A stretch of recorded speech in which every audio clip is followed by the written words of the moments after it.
Randeep analysis ক্লাসে তোমাদের সকলকে জানাই স্বাগত। আজ যে ভিডিওটা নিয়ে আমরা আলোচনা করব তৃতীয় পর্যায়ক্রমিক মূল্যায়নে 2025 শ্রেণী চতুর্থ বিষয় বাংলা রায় মার্টিনের প্রশ্নের উত্তর 8 নম্বর স্কুল। কবির নাম সহ আদর্শ ছেলে কবিতাটির প্রথম 8 লাইন মুখস্থ লেখো। আদর্শ ছেলে কুসুম কুমারী দাস। আমাদের দেশে হবে সেই ছেলে কবি, কথায় না বড় হয়ে কাজে বড় হবে। মুখে হাসি বুকে বল তেজে ভরা মন, মানুষ হইতে হবে এই তার পণ। বিপদ আসিলে কাছে হও আগুয়ান, নাই কি শরীরে তব রক্ত মাংস প্রাণ। হাত পা সবার ইয়েছি মিছে কেন ভয়, চেতনা রয়েছে যার সে কি পড়ে রয়। নিচের প্রশ্নগুলির দু একটি বাক্যে উত্তর দাও, যে কোনো 5টি। চটি যতীনকে মুচিদের কাছে নিয়ে গিয়েছিল কেন? যতীন যখন নতুন চটি পরে নিয়ে তাড়াতাড়ি সিঁড়ি দিয়ে নামছিল, তখন তার পায়ের চাপে চটির একটি পা ছিঁড়ে যাওয়ার ফলে চটির খুব লেগেছিল, তাই চটি যতীনকে মুচিদের কাছে নিয়ে এসেছিল। প্রত্যেক বাড়িতে থাকতো নিজস্ব নৌকা, এমন বন্দোবস্তের কারণ কি ছিল?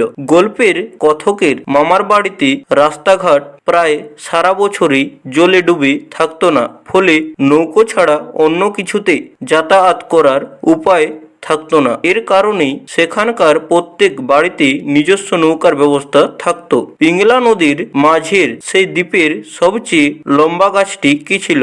দ্বীপের সবচেয়ে লম্বা গাছটি ছিল শিমুল গাছ। মায়াদ্বীপের বর্তমান কোন পরিস্থিতির কথা গল্পে রয়েছে? বর্তমানে মায়াদ্বীপের কোনো অস্তিত্ব নেই, পুরোটাই জলের তলায় চলে গিয়েছে। জ্যোতির মামার বাড়ির সঙ্গে রবি ঠাকুরের সম্পর্ক কি ছিল? জ্যোতির মামার বাড়ির সঙ্গে রবীন্দ্রনাথের ঠাকুর বাড়ির 3-4 পুরুষ সম্পর্ক ছিল।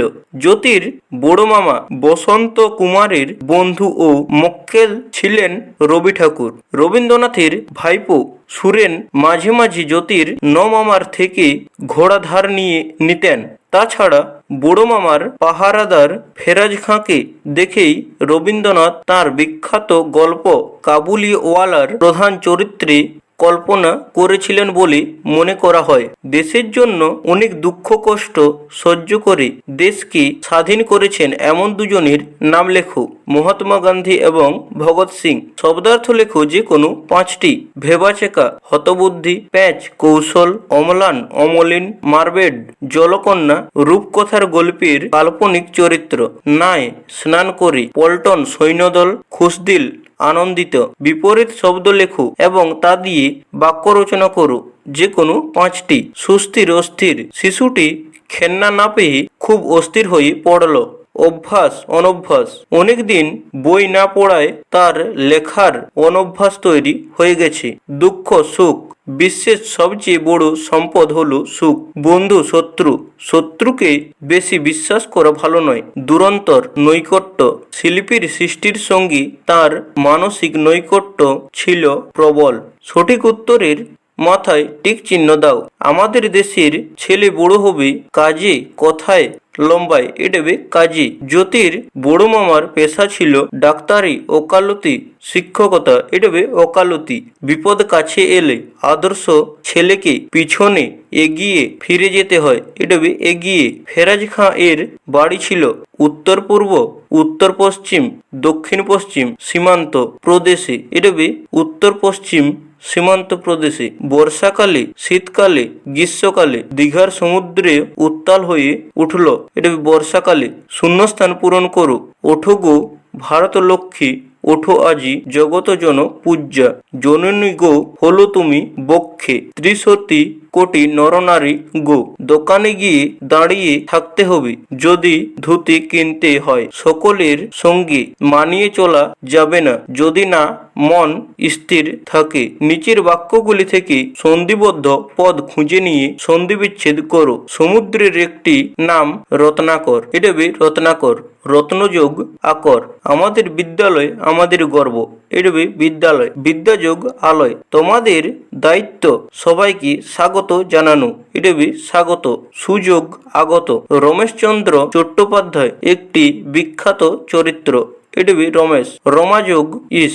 সকালের মৈতক্য হওয়া সম্ভব নয়, মৈতক্য। মত যোগ ঐক্য। সন্ধিবদ্ধ করো। সুধি যোগ ইন্দ্র সমান সুধীন্দ্র। দাম যোগ উদর সমান দামোদর। পূর্ণযোগ ইন্দু সমান পূর্ণেন্দু।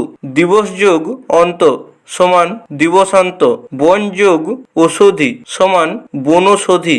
অনুচ্ছেদ রচনা করো যে কোনো একটি। শারদোৎসব। শারদোৎসব হলো দেবী দুর্গার বাৎসরিক পূজা, যা দুর্গা পূজা বা দুর্গোৎসব নামেও পরিচিত এবং মহিষাসুরের অপর দেবীর বিজয়কে কেন্দ্র করে উদযাপিত হয়।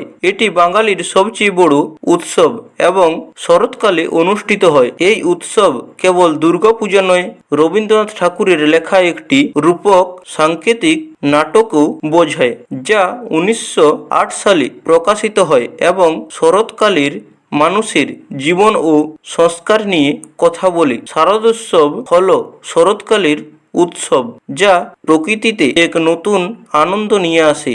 এটি বাঙালি হিন্দুদের একটি অত্যন্ত গুরুত্বপূর্ণ উৎসব এবং মহিষাসুরকে পরাজিত করে দুর্গার বিজয়ে প্রতীক।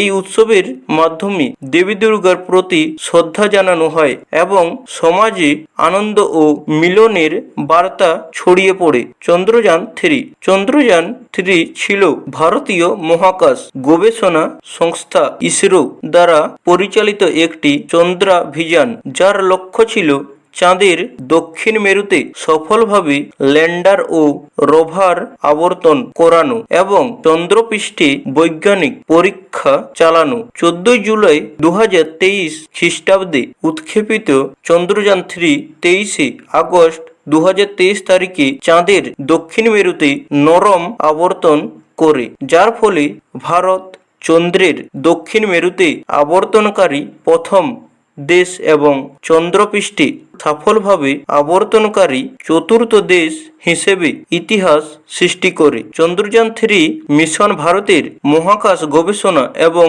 প্রযুক্তিগত অগ্রগতি এক অন্যতম সফল দৃষ্টান্ত।